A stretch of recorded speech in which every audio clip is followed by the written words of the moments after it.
All right, here we go. Here we go. Okay, great buzz in the room. We're ready to go. Good morning, everyone. Welcome to the World Urban Pavilion, powered by Daniels in Regent Park. We're thrilled that you, esteemed guests, book lovers, community champions, and fellow urban development enthusiasts have joined us here in person in Toronto and online around the world. My name is Hila Omarkale. I'm Vice President of Social Impact at the Daniels Corporation. I am honored to be your host this morning as we celebrate the momentous release of Rhythms of Change, Reflections on the Regent Park Revitalization by Mitchell Cohen, President and CEO of the Daniels Corporation, in his brilliant debut as an author.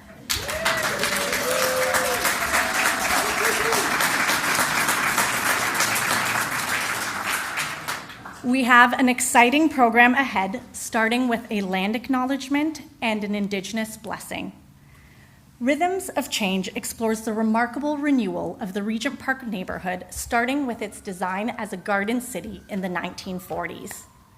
It is important to acknowledge, however, that Regent Park's rich history dates back much further as the traditional territory of Indigenous peoples who were the original caregivers of this land. As a neighborhood in downtown Toronto, Regent Park is on the treaty lands of the Mississaugas of the Credit and the shared territory of the Neutrals, the Anishinaabeg, the Chippewa, the Haudenosaunee, and the Wendat peoples. As we are gathered in person and online, I encourage each of you to acknowledge the land on which you work, live, and learn, and really acknowledge its rich history and traditional inhabitants. Now, guided by Mitchell's leadership at Daniels, our work towards truth and reconciliation continues.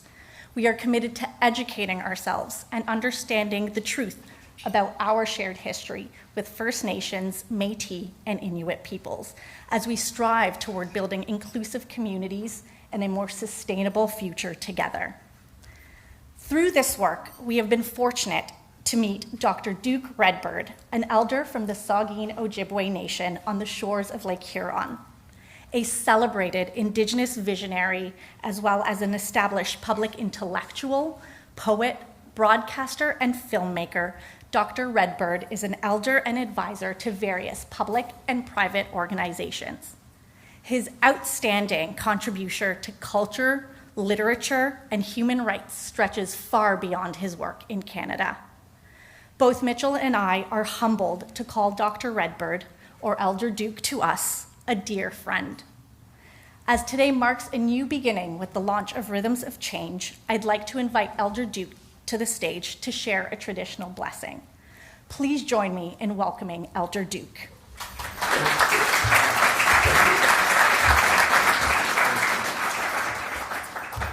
like to offer you some tea. Language.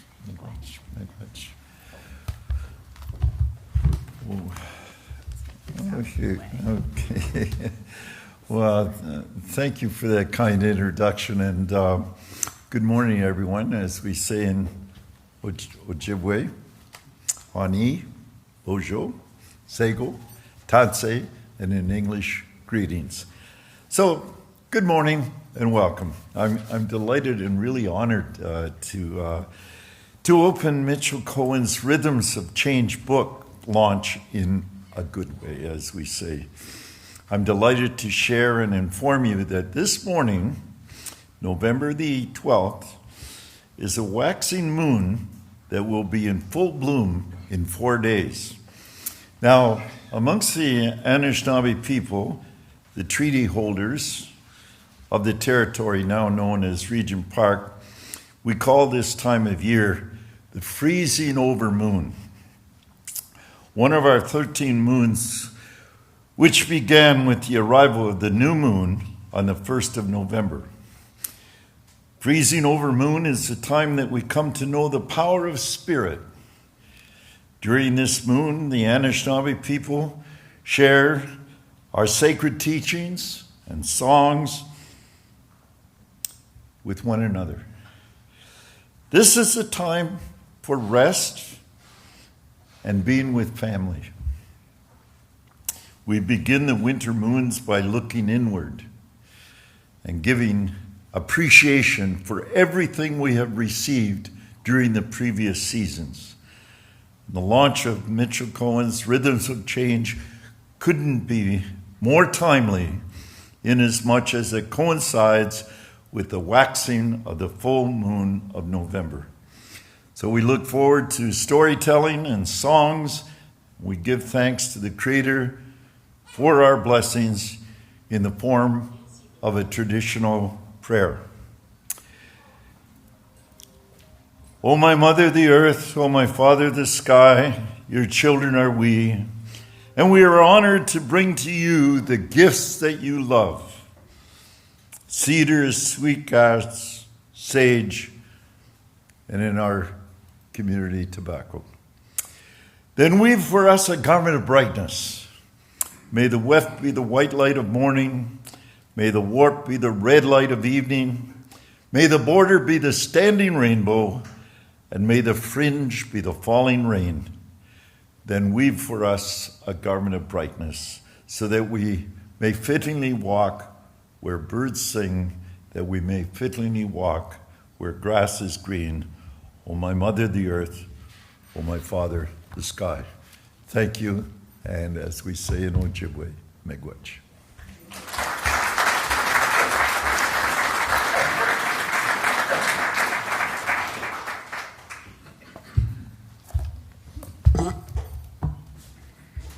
Miigwech, Elder Duke, for sharing your wisdom through the beautiful blessing. And miigwech, thank you for your friendship. Rhythms of Change is Mitchell's first-hand account of Regent Park's extraordinary metamorphosis into a healthy, resilient, and inclusive community, a model being recognized internationally as the gold standard for urban transformation. For this reason, UN Habitat and the Urban Economy Forum selected Regent Park as a home for the World Urban Pavilion. They also recently nominated Rhythms of Change for inclusion in UN Habitat's Urban Library, and I'm pleased to share that the nomination was successful.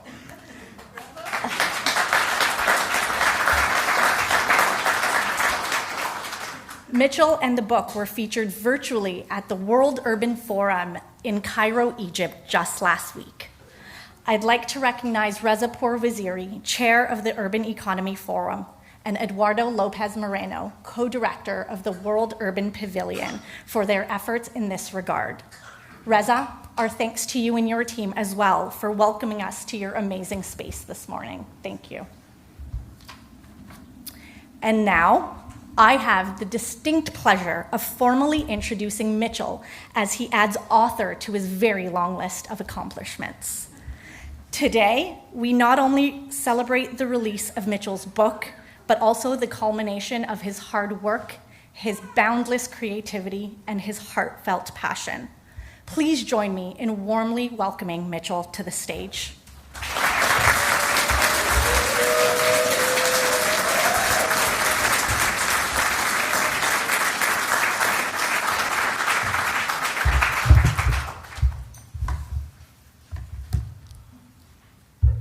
Welcome, everybody. Thank you, Gila. That is such a beautiful introduction. Really appreciate your leadership on everything you do with all of our social impact initiatives, both here in Regent Park over such a long time, but also across our entire portfolio.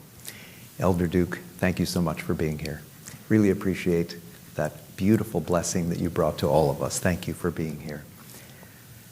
I also want to extend a very special thanks and appreciation to our entire team at the Daniels Corporation. Your dedication to excellence, your commitment, your enthusiasm, and your passion inspires me every single day. A warm welcome as well to our partners at Toronto Community Housing, Jessica Hawes, Peter Zimmerman, and I know that CEO Sean Baird would have loved to be here this morning, but he has a board meeting, so he wasn't able to join us. A very special welcome this morning to Derek Ballantyne and John Fox. I know that Mark Guslitz wanted to be here, but he wasn't able to join us. But the three gentlemen, John, Mark, and Derek, welcomed us into this community way back in 2006, welcomed us into a partnership with Toronto Community Housing in 2006, paving the way, in fact, for all of us to be here this morning. A very special welcome as well to Greg Spearn, who led the housing company with tremendous skill over many years. Greg, thank you for being here. Don Schmidt, Ken Greenberg, John Gladkey is here. These are people that were involved in the planning, in the early stages of thinking through what this revitalization might be. So great to see all of you here as part of this. And of course, to all of our friends here in this neighborhood, here in Regent Park, thank you for joining us this morning. But thank you for welcoming us into your homes, into your hearts, and into this neighborhood. Thank you for that very warm welcome. For most of us that are here in this room today, and those of us tuning in from around the world, the concept of urban renewal is certainly nothing new. In fact, over the years, I know we've all seen or read reports of urban renewal projects that have reflected very much a top-down and heavy-handed approach, a process directed by planners and politicians. Common practice, in fact, has seen entire neighborhoods bulldozed, demolished, with local residents already marginalized, pushed even further to the margins. Well, the Regent Park revitalization turned that practice entirely on its head, putting local voices and local aspirations at the absolute top of the agenda. Rhythms of Change chronicles how that happened from my perspective, providing, in fact, a process map that is being emulated today in cities around the world. Rhythms of Change tells a business story, it tells a political story, but most importantly, it tells a community story.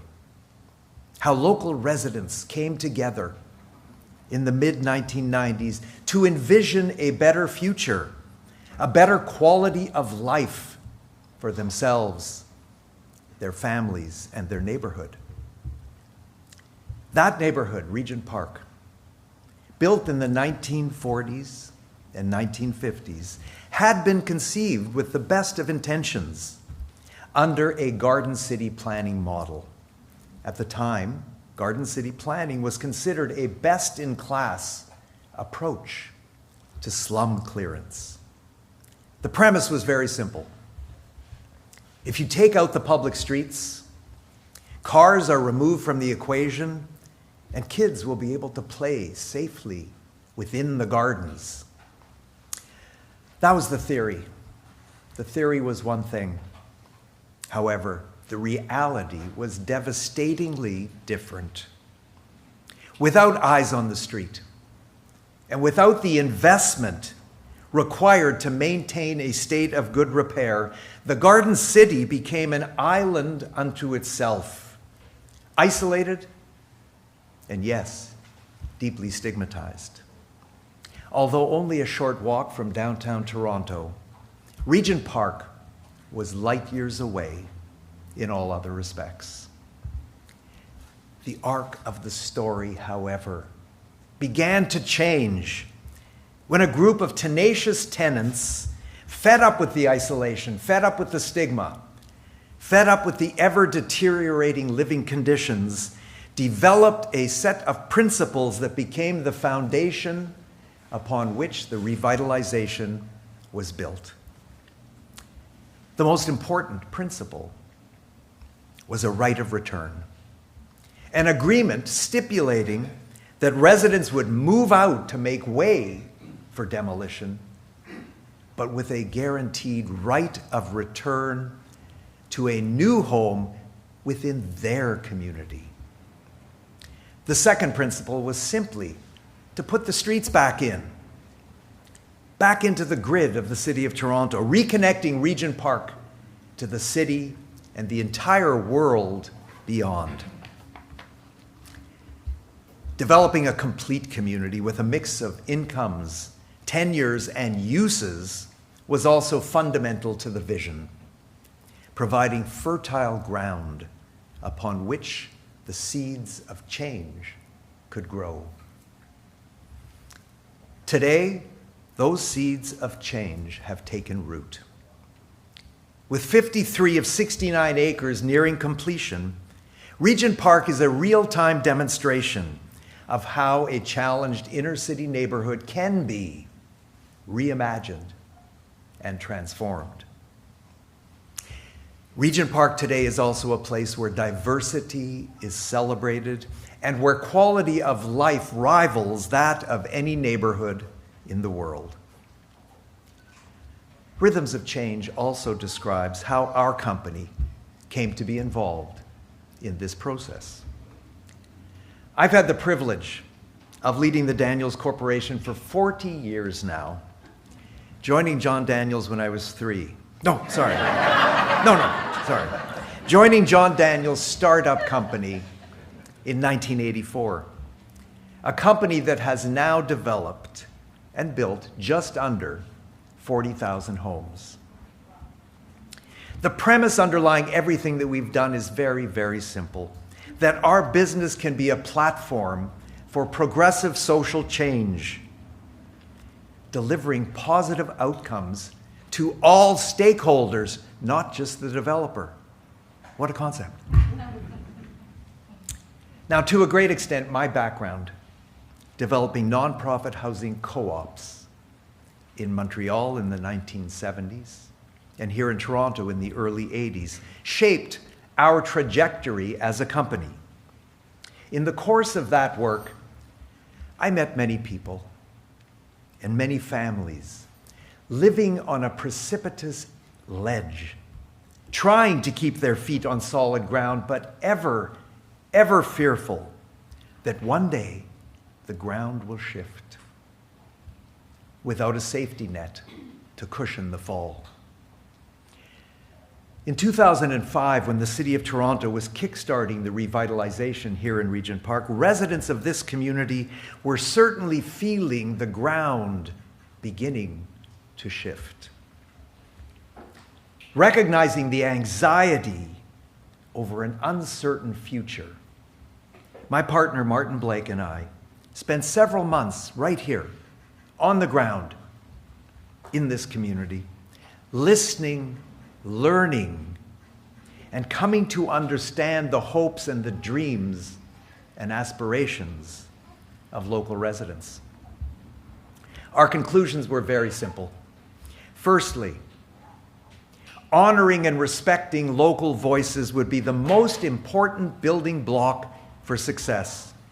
And secondly, that a partnership-based model was the only way to bring those hopes and dreams to life, the only way that something so complex and so textured could be achieved. Rhythms of Change describes how that public-private partnership came to life.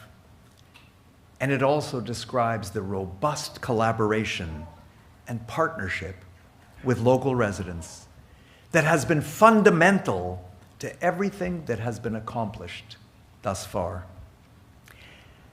Getting from there to here, however, has been far from a walk in the park. Endless challenges along the way, including something you'll probably all remember, nothing short of a global economic meltdown in the fall of 2008. And in early 2011, we ran headfirst into a political firestorm when a newly elected mayor, do I remember his name? When a newly elected mayor fired the housing company's CEO and the entire board of directors, leaving no one, absolutely no one at the partnership table for months. Sadly, there were also many moments when the community was torn apart by the loss of yet another young man to a cycle of violence fueled by guns and gangs and drugs. And despite everything we were doing, the Toronto Community Housing was doing, that residents of the community were doing, in order to support young people in the neighborhood, young people in this neighborhood were still at risk, and perhaps even more so, because of the disruption and the displacement that the revitalization was causing. Through all of the challenges, through all of the roadblocks and obstacles, many lessons have been learned. My goal in writing this book is to share as many of those lessons as possible. It was also to celebrate and to honor the early visionaries, many of whom are in this room today. People who had lived in Regent Park for decades, as well as new residents, many of whom are also in this room today, who took a risk that the vision of an inclusive community could come to life, could become a reality.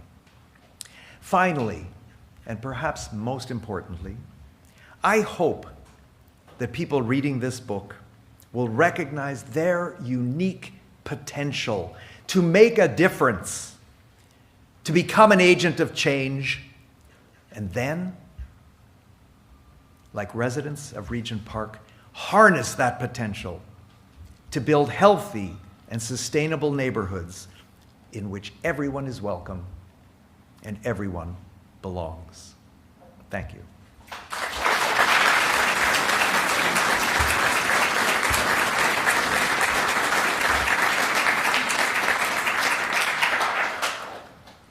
Thank you. Now, just before I read a short excerpt from the book, I want to send out a special word of thanks to Trina White, Jesse Finkelstein, and the team at Page 2 Publishing, especially Peter Cocking and Jennifer Lum, who turned our dream of what this book could look and feel like into a beautiful, brilliant reality. To my editor, James Harbeck, thank you for being here. James helped create a structure that truly embodies the rhythms of change. And James also helped me keep the narrative moving to the beat. Thank you for that, James. A special shout out to Simona and Nibale. Simona, where are you? To Simona. Working with you to bring this vision to life, to bring this book to life, has been an absolute pleasure. You made it happen, Simona, wherever you are in this room. Thank you, Simona.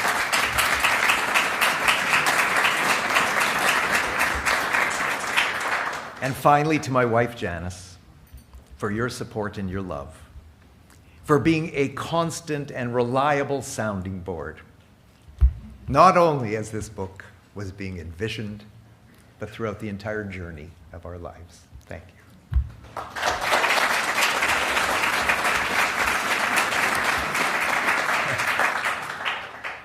Yes, I'm crying a bit. And now a reading. This is actually the very first verse of the book. We call them verses instead of chapters. Why not?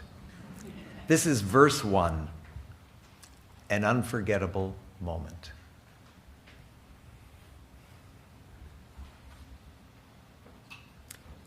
It was a cold but clear winter morning in early 2006, the day the demolitions started.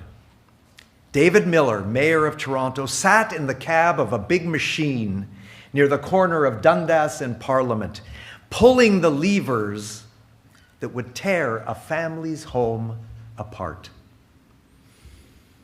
As I watched the big rigs do their damage, one longtime resident, a grandmother, with tears in her eyes, told me that her family and their history were being erased. Her words hit me like a wrecking ball. I felt the weight of responsibility to do right by people in this neighborhood who had lived in substandard conditions for decades, isolated from the outside world. Toronto Community Housing had promised residents a right of return. But at that moment, it was just that. It was a promise, a hope that the authorities would be true to their word and that residents would be able to come home to a new Regent Park. Standing next to me were the true visionaries of the revitalization: Diane McLean, Deborah Deneen, Deanie Peters, Neil Clark, Inez Garcia, Lloyd Pike, Soraya Ibrahim, and several hundred other residents watching as their homes, memories, and lives were torn apart. In the middle of the tableau stood local councillor Pam McConnell, a lifelong crusader for social justice and a steadfast champion of the revitalization. Pam's presence was powerful, reassuring her constituents that the promised right of return was real. From that moment, our team was part of a large ensemble, playing a pivotal role, but always listening closely to the tones and the melodies of the other players. There were moments when we had no idea where the music would take us. There were others when the notes resonated in perfect harmony, reflecting hope, potential, and personal growth. Darker tones often took center stage, reflecting anger, resentment, and a deep, deep sadness for what had been lost.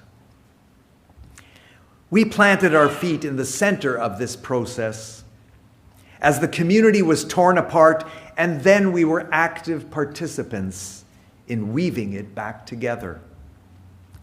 The entire city saw remnants of lives on display as our demolition contractor exposed wires, steel, and the pastel colors of individual dreams, hopes, love, and family.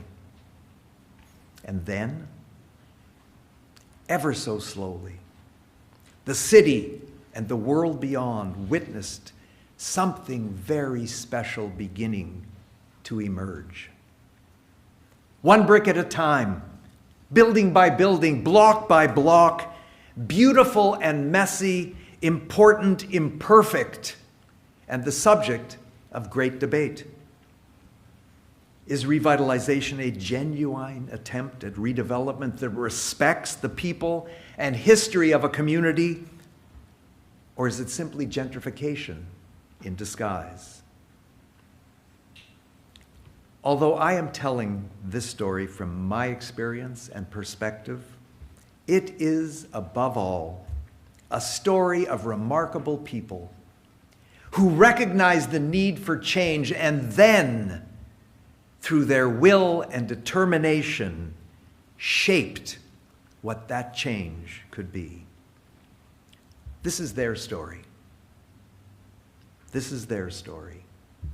A story of resilience in the face of upheaval and change.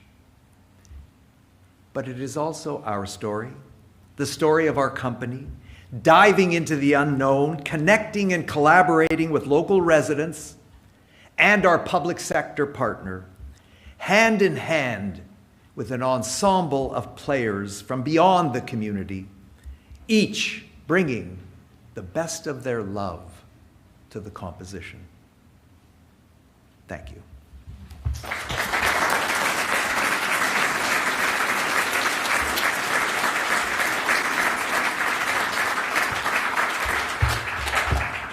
I'm ready for verse 2, Mitchell.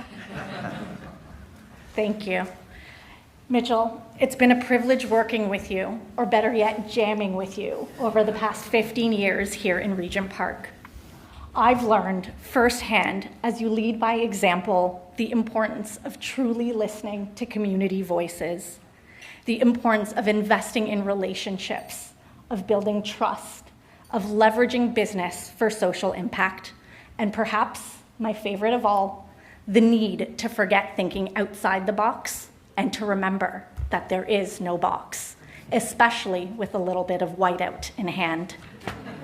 Now, I promise that whiteout reference and all the other learnings will become evident as each of you read Rhythms of Change. I know Dr. Mark Joseph has his very own learnings from Mitchell over the last decade of visiting Regent Park and studying the revitalization. Mark is the founding director of the National Initiative on Mixed Income Communities and the Leona Beavis Marguerite Hanem Professor in Community Development at Case Western Reserve University in Ohio. His research focus is mixed income development as a strategy for urban equity and inclusion. Mark wrote the prologue to Rhythms of Change and will lead a very special conversation with Mitchell. Please join me in welcoming Mark to the stage.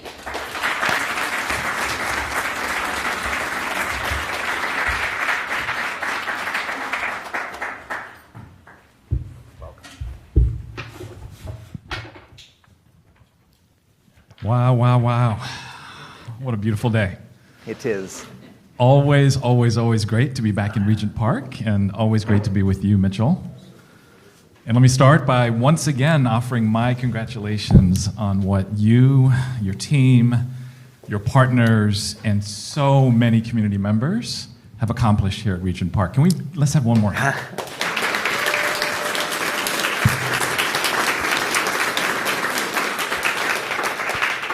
In my view, as you know, as Gila knows, what we have here represents the pinnacle of mixed income transformation in North America. Truly, truly, truly the gold standard. And your book is now a treasure chest of what you've done here and how you did it. So I'd like to start by talking about a paradigm shift that you talk about in the book. And if you all take nothing else away, if our audience takes nothing else away, please hang in there for the answer to this question, because I think this is at the core of the metamorphosis. I love that use of that word, Gila. You realized very early on that this transformation was more, much more, than just about building buildings, which is hard enough, and providing programs and services. The way you talk about it in the book is that the transformation needed to be about empowerment, personal growth, and capacity building of the people who lived here. So can you talk more about that paradigm shift and why, and then how? Well, the why for us, as I said earlier a few minutes ago, was very clear when we came into this neighborhood and realized there was a group of people that cared so deeply about their community. Despite the challenges, despite the isolation, there were people living here who had each other's back always, that felt a sense and spirit of community. And they had done the hard work to determine that if there ever was going to be an opportunity to change what Regent Park would be, that here are the principles. And I mentioned some of those principles. So when we got involved, when Martin and I came and walked the neighborhood and listened, we realized, as I said, that was the fundamental building block. We could not look at this as a developer that's buying density. That building buildings alone would not in any way address what needed to be addressed through this process. So when we got involved, we looked at the fact that there were two documents that were important. One was a zoning bylaw, and everyone knows a zoning bylaw. And typically a zoning bylaw is looked at as, okay, that's sacrosanct, that's the bylaw, that's what you have to work with. There's a certain height and density and the way the buildings are going to shape. And then developers work within that, or they try to change it a bit. But then here, what was incredibly important and different was that there was a social development plan, the SDP, fundamental building block. Now, the zoning bylaw had kind of institutional authority. The social development plan had no authority. It was a visionary document. It was aspirational. We looked at those two, and we said, you know, in this social development plan, there are these unbelievable desires, important opportunities. For example, create an arts and culture center. So we looked at that and we said, how do we create an arts and culture center? Not just look at the density and say, okay, let's go build this density and that'll be it. How do we create a place where people can come together and share their histories, their art, the cultures that they bring from back home? And so we looked at the social development plan as at the top of the pyramid. That, I think, is the paradigm shift. The social development plan took primacy. It was the top. And density, and we learned this from Ken Greenberg and from Don Schmidt and John Gladkey through the process. The zoning bylaw was a guide. And I think that was really important to recognize that it was a guide. It wasn't the be-all and end-all. And what we needed to do with my whiteout, which was the reference, is erase certain things in there, talk to our partner, Derek Ballantyne, at TCH and say, you know, we have some ideas on how we can change what that plan is. And Derek and John and Mark and others at the corporation said, absolutely, let's do this. So that's how Daniel Spectrum was created, by thinking well out of the box. There was no box. By thinking that we could do something very important and special, by listening and by having that social development plan at the top of the agenda. That's the shift. What comes first? The people or the bricks and mortar? Bottom line, got to be the people. Can you talk a little bit about the durability that needs to be built into this so that it lasts? We're sitting here a couple decades into this, but for the transformation that you envision, there are decades still to come. And how does putting the SDP at the center, putting people at the center, how does that help ensure that all that we've done continues into the decades to come? Well, Mark, I think it's about capacity building. It's about empowerment. It's about having people living in this community recognize their voice, begin to use that voice, continue to use the voice that came up from the ground in the mid-90s, and find new people who are moving into the community that say, I want to be part of this. I want to be part of the further evolution. Nothing stays the same. New people will come in. New melodies will be written. But as long as people look at the essence of it as we have a stake, we have a voice, it's not simply a corporation that is doing something to us, but in fact we are here to express our vision, our voice, and to continually be a factor and to be part of the conversation going forward. There's no guarantee ever of sustainability. What we can do is everything possible to support people's growth, empowerment, and therefore their ability to have that voice, have that say. So vital. So vital. As you said, new people will come in, new mayors will come in, new authorities will come in, right? New folks with decision-making power. Yes. And then sometimes, as you said, there will be no one. There will be voids, moment with no one. If that capacity and empowerment is not planted in this community, who holds all of our feet to the fire to say, we're not done. There's more work to be done. There really is no mixed income transformation, and I said North America before, I'm going to say for this one, in the world, that has had the level of aspiration, of dreams, of what could be than this one. And what's been incredible, and again you document in the book, are the number of these aspirations that most of us would have said, that'll never happen. You're not going to pull that off. And there's been miracle after how did you pull that one out? I'd love for you to pick one of the miracles you pulled off that maybe still has you shaking your head a little bit. How did we do that? Well, I mentioned Daniel Spectrum, and there's a number of people in this room that were so much a part of creating Daniel Spectrum. Celia, Dawn. But I'll move from that to the Regent Park Athletic Grounds, because that is an accomplishment that we are so proud of and happy that it was able to be manifested.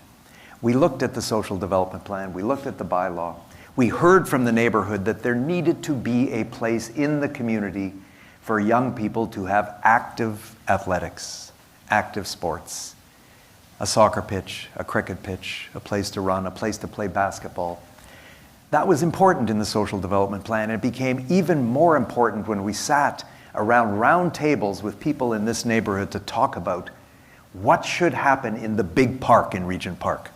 Because that planning exercise was phenomenal. Everyone was engaged in thinking about the big park. And the park is built, and it did not have enough space for a soccer pitch.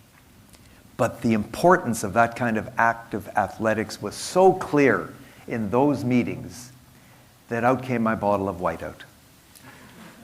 You said you're going to read about it in the book. I guess I'll tell a little. Out came my bottle of whiteout and looked at phase 3, took away a whole bunch of buildings, and drew in my own rough little way, which Don then helped and turned into a real plan, the Regent Park Athletic Grounds. Now, that was aspirational.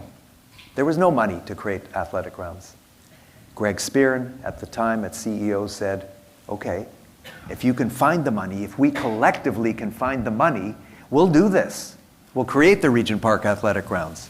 So then came the need to find the money. Now, that is where kind of relentlessness pays off. Never say that it's over until, no, it's never over. Keep on going. So we knocked on a door that we thought would be the right door to knock on. You know, there was a couple choices in trying to create something like this, of this magnitude. You know, one is a capital campaign and try to get a whole bunch of people together to put money in. And that's what happened with Daniel Spectrum. And Robert Foster was very much part of that, thank you, Robert, and others, to find the money through a campaign cabinet to build Daniel Spectrum. Just for the audience who may not know, Daniel Spectrum, one sentence. Sorry. What is it? Because it is the most incredible thing. Just make sure our audience knows what Thank you. Daniel Spectrum is a 60,000 square foot cultural hub in the heart of the neighborhood that did not exist in the zoning bylaw. But it came to life through the work of people in this neighborhood saying, we need to have that place, that stage where we all come together, where it doesn't matter where I'm an owner, you're a tenant, I'm an owner. We're sharing our love of books, of learning, of theater, of art, of spoken word. So that's what it is. Maybe that was 2 sentences. Sorry. So athletic grounds, active athletics became a really important rallying cry. And we didn't want to do that capital campaign because we'd just come off of it with Daniel Spectrum. So we knocked on a singular door, MLSE, Maple Leaf Sports and Entertainment. And I met with the person who chaired the foundation and said, we have this idea, we need your help, wouldn't this be cool? And they kind of rolled their eyes and say, we don't do that. You know, we provide $25,000 to community groups to do an upgrade of a basketball court that is in a bad state of repair. And so I kept my eyes on the ball, and that particular chair of the foundation retired. A second one came, and I made the pitch a second time. And this particular person said, well, again, you know, our policy doesn't allow us to do that. You know, we want to spread ourselves over a whole bunch of different places. So thank you, but it's a great idea, but not for us. Okay. Then the skies opened like they've opened today. And a new person came to MLSE named Michael Bartlett. Michael sends his regrets. He really wanted to be here today. Michael Bartlett joined the foundation, and I knocked on his door, knock, knock, knock. And I told him this idea, and Michael said, oh my God, this is what we need to do. This is what the foundation needs to do. Make a long-term investment in a community. These $25,000 things, they go in, they go out, they're meaningless, they don't make an impact. We don't create relationships with people in a community. This is an opportunity to do that. And MLSE themselves and with some of their people in their world, in their network, raised $3.5 million, I think it was, to create the Regent Park Athletic Grounds. And again, Greg and the team from TCH said, hallelujah, let's move that density around and create this opportunity to create something that will create value for everyone in this neighborhood and everyone across the city. And that's what happened.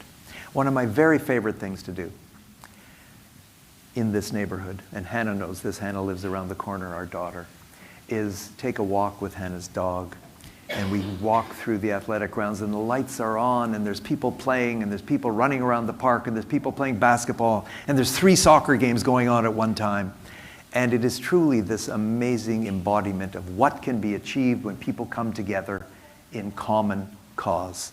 And MLSE came to that party.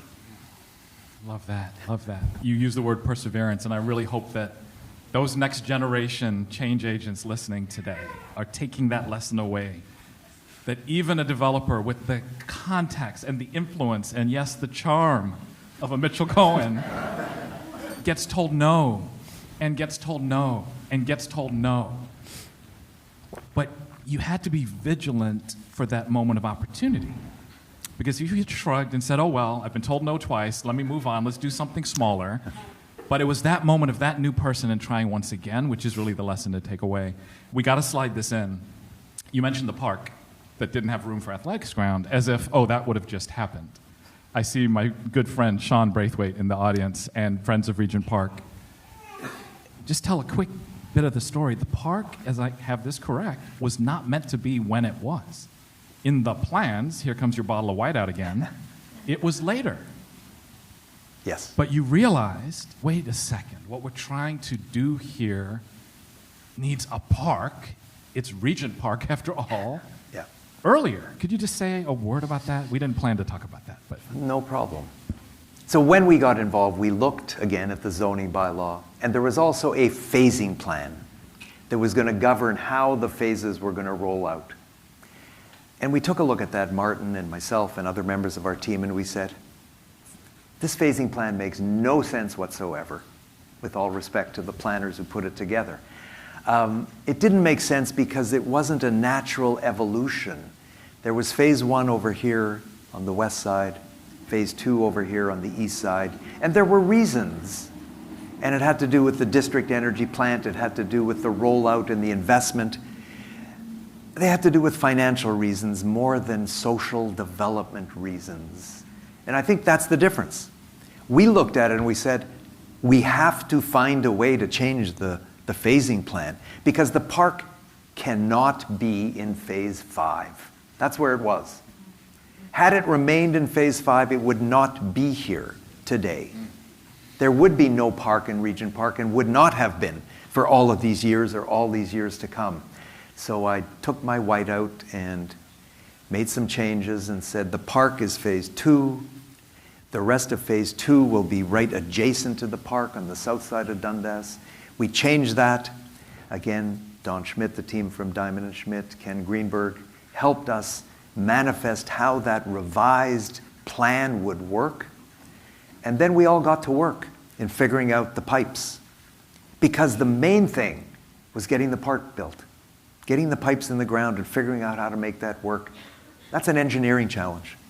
And those can be accomplished if we all put our minds together. So the park got put into phase 2. And Pam McConnell, again, champion of this community from minute 1, said, okay, I support that. I support the change in the phasing plan. The park needs to be in phase 2. And, hey, there's an opportunity to actually create something now in the park, and that is a regional aquatic center.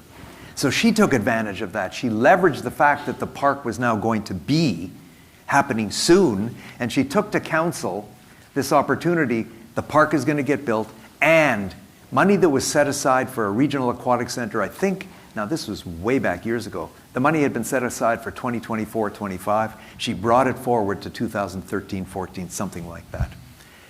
The park got built, the aquatic center got built, and every single day for years now, that is glue within this neighborhood.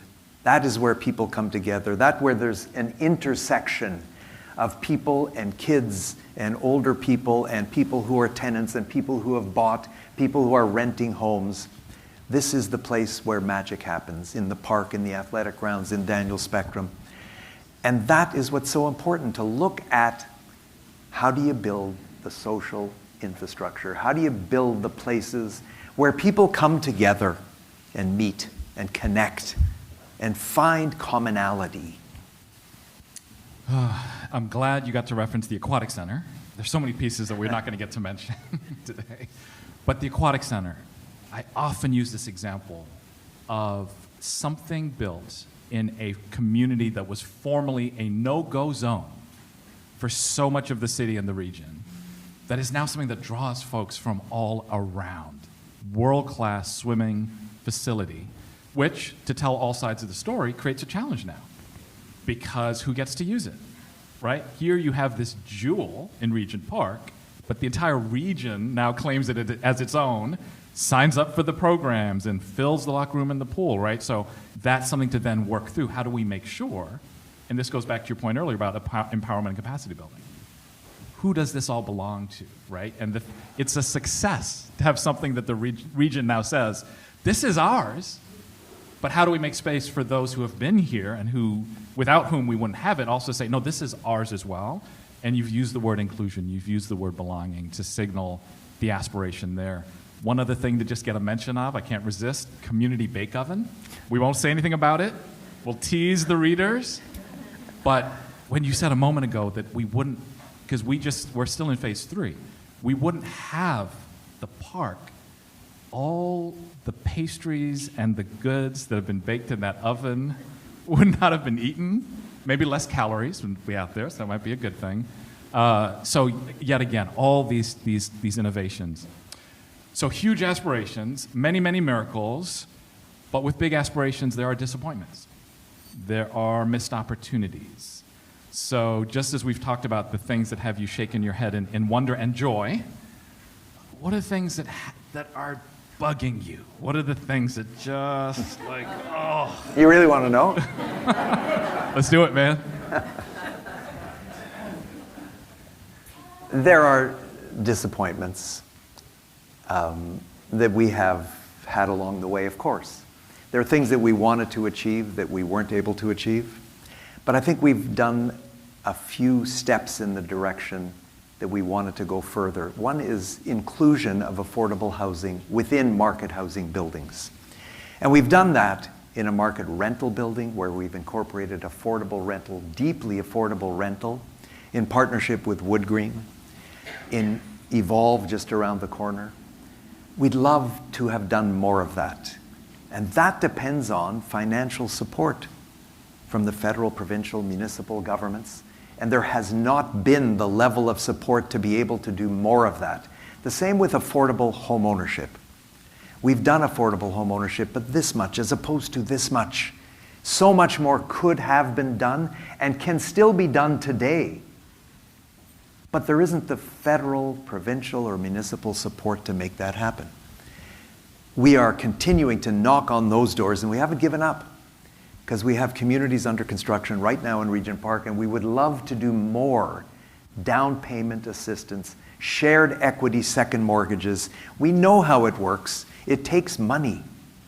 We've created our own program with our own money, but we could do a whole lot more if the federal government said, okay, we're going to provide money, and it'll go to Covenant House, it'll go to Dixon Hall, it'll go to Fred Victor Mission, it'll go to one of the agencies who can manage those units within a condominium building, within a rental building. So yes, we're very disappointed we haven't been able to do more of that integration. We're also disappointed that we haven't been able to continue through the end of the revitalization. We would have loved to continue with all five phases, but that is not to be. There were politics that happened that meant that our contract for all phases was terminated, and the city and Toronto Community Housing decided to go for tender, and we didn't win that tender.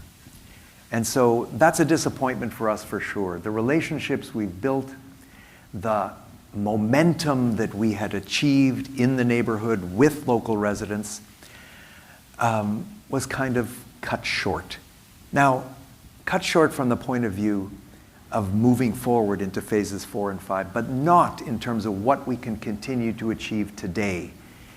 And there are so many things that we're still doing and want to continue to do today in this neighborhood in partnership with local residents. Arts procurement, social procurement of all kinds. We're going to continue to do that. Finding ways to engage artists. And a number of artists from the neighborhood are here this morning. There's Mazar. Great to see you. We continue to engage with local artists. We have a living lane right behind this building. There are 4 artists that live and work on that lane. We want to do more of that. We want to find ways to continue to engage local artists. We had an artist in residence here for 2 years, Lorraine Sagato. I don't know if any of you know her, but she's right here. Lorraine!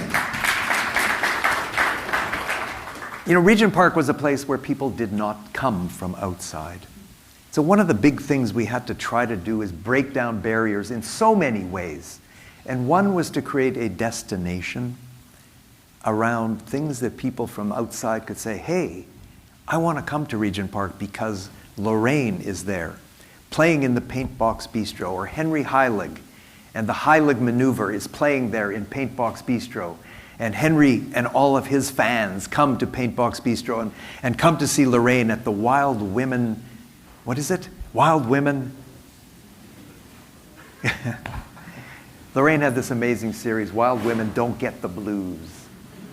And she did this series and invited artists from outside Regent Park, but also kids from the neighborhood to be on stage with her. And that process of breaking down barriers where people come to Regent Park and say, that was fun. That's not scary.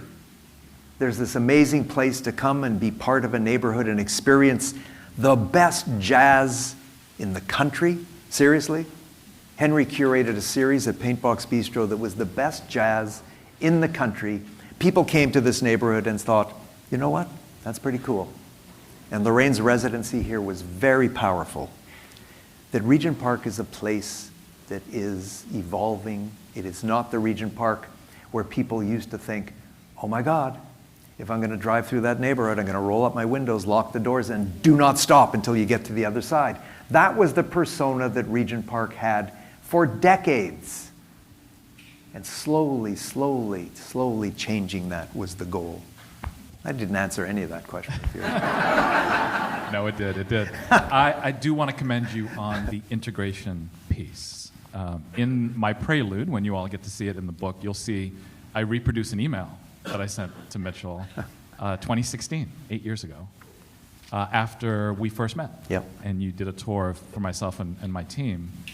And one of the questions I asked you on that tour was, if I'm hearing this right, there's rental in the future Regent Park, there's for sale, so there's the replacement housing, the right to return housing, there is the market rate for sale, but they're in separate buildings. And I said, do I really have this right?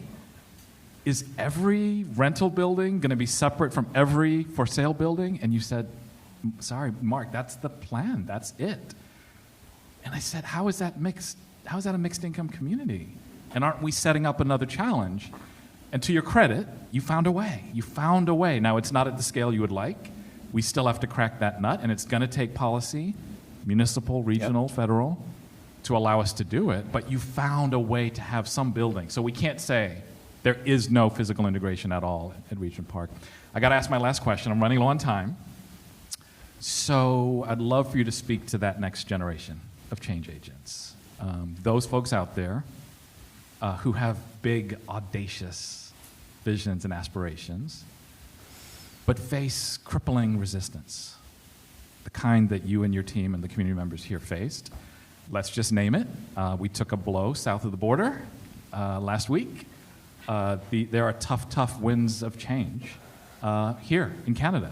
There are winds of change blowing against the kind of inclusion and belonging and investment behind that. So we're facing tough times, but the story of Regent Park is one of, as you've said, not allowing those to stop you. What's your advice to young leaders with an audacious vision? I am seeing a generation of young leaders rising up and understanding that they have the ability to make change. So I'm seeing it in so many different ways.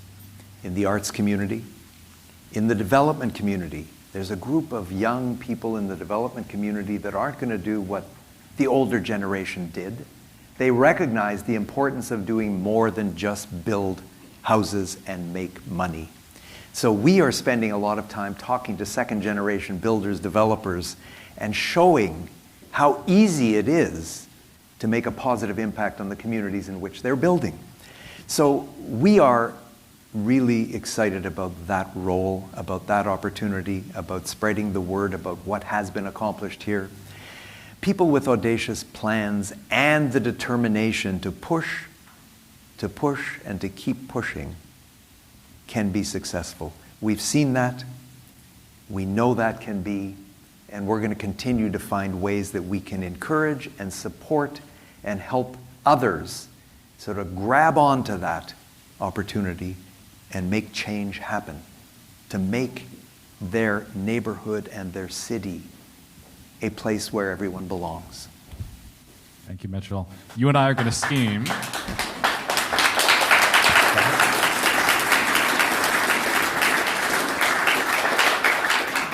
You and I and your team are going to scheme how we get this book into the hands of as many developers, planners, visionaries around the world who can learn from this example of what's possible. It takes a perseverance, but it just takes a generosity of spirit and will and passion. So again, thank you for being you. Thank Join you. me, thank you. Thank you.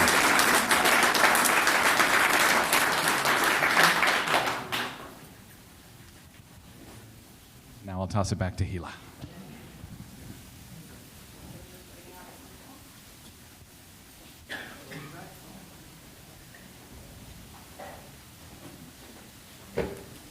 Thank you, guys.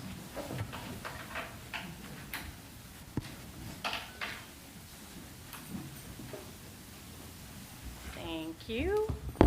There we go. Thank you, Mark. Thank you, Mitchell, for an insightful and fun conversation. As you all immerse yourselves in reading Rhythms of Change, there are many more insights ahead through the stories of resilience and community spirit detailed in Mitchell's reflections. For our online audience, this concludes today's program. Rhythms of Change is now available internationally via Amazon UK. To order your copy, please scan the QR code on one of the screens that should pop up. And to our online audience, thank you so much for joining us today.